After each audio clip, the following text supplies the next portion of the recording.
this is Elizabeth and Ayrton Brewington. We are celebrating the holidays. So, Merry Christmas, and this is our shopping event. So, if you see something that you like, whether it's a service or a product, we want you to buy it. And if you can't buy it, we want you to refer someone. And if you can't do that, then like the share, follow them, write a review, because that's just as important. So, over to you, Peg. It is such a pleasure to have you, and tell us all about it and your holiday message. I'm happy to be here. Happy holidays to one and all. My name is Peg Guilfoyle, and I'm here to talk about my new book. Can I get it on the frame? Can you see that? I can't see it good. Okay. Back away a little bit. Back Yeah. Back away, away a back little away. bit. That's all right. Oh, That's all I'll right. just have to tell you about it. The Okay. Yes. book is An Eye for Joy, Noticing the Good World Everywhere. It's a collection of short and easy to read essays, all five-star reader reviews on Amazon, I'm delighted to say. And the New York Times best-selling author Chris Crowley called it smart, fun, and joyous. But I like that he said that, but I have a good sized base of readers already, and they're sending me reviews too.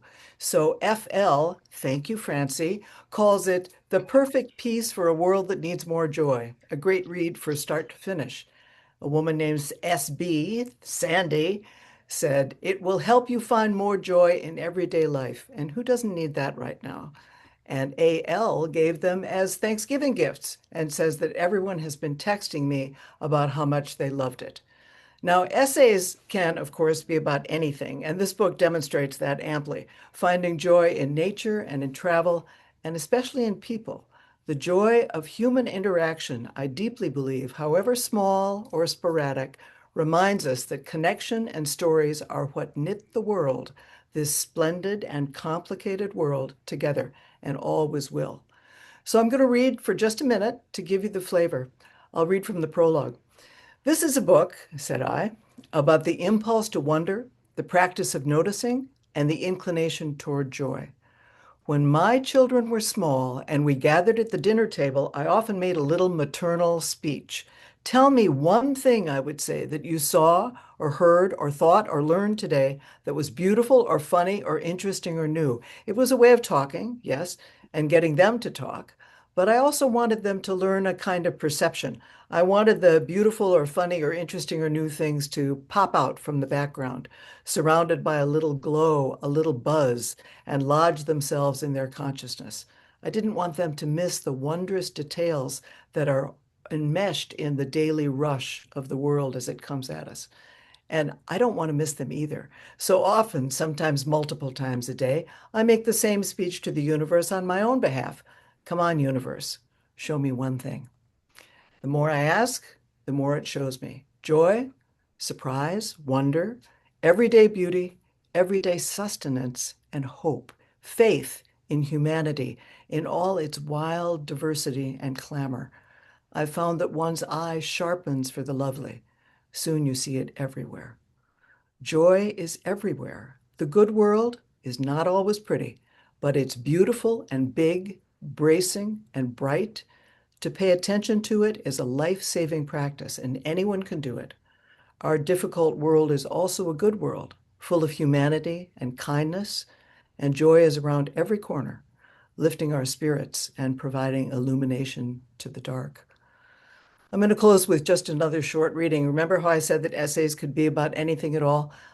This is from a piece called National Bunt Day. Essayists can occasionally be confessional, so brace yourselves, listeners. I have a problem with bunt pans.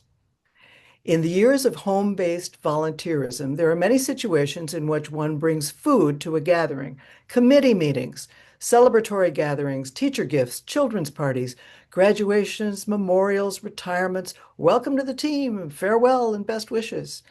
My defense during those years was the bunt cake, and my secret weapon was and is a fancy bunt pan. Yes, these are military and strategic terms, a touch hawkish, even a trifle martial. My arsenal fills a good-sized kitchen table. In a fancy bunt pan, the most pedestrian of cakes shines, absolutely presides over the buffet. After all, as Julia Child said, a party without cake is really just a meeting. so put it in a fancy pan. On the flavor, well, suit yourself. Phyllis Diller noted, I like to serve chocolate cake because it doesn't show the dirt. Now, there is a National Bunt Day, and I go on in this essay to talk about that, but I see that I am out of time. I can hold up the book, not effective. The book is called An Eye for Joy, Noticing the Good World Everywhere. Find it on Amazon or bookshop.org and get some joy. Thank you, Brightside.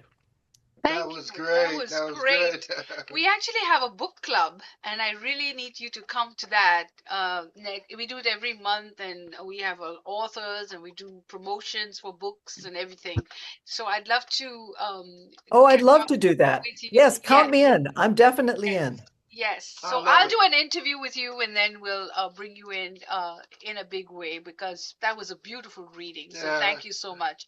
You're watching Discover Brightside, the video podcast, and yes, we review books. We have a book club, and our number one is to get literacy. So we want people to read more, buy more books from self-published authors. Start your library where you can say, I met the author at Brightside. So we want to make sure that you buy more books. So thank you for watching. Make sure you hit the subscribe button, write us a comment, tell us what you think. A party without cake is just a meeting. So true. It Very is. true. It is true. All right.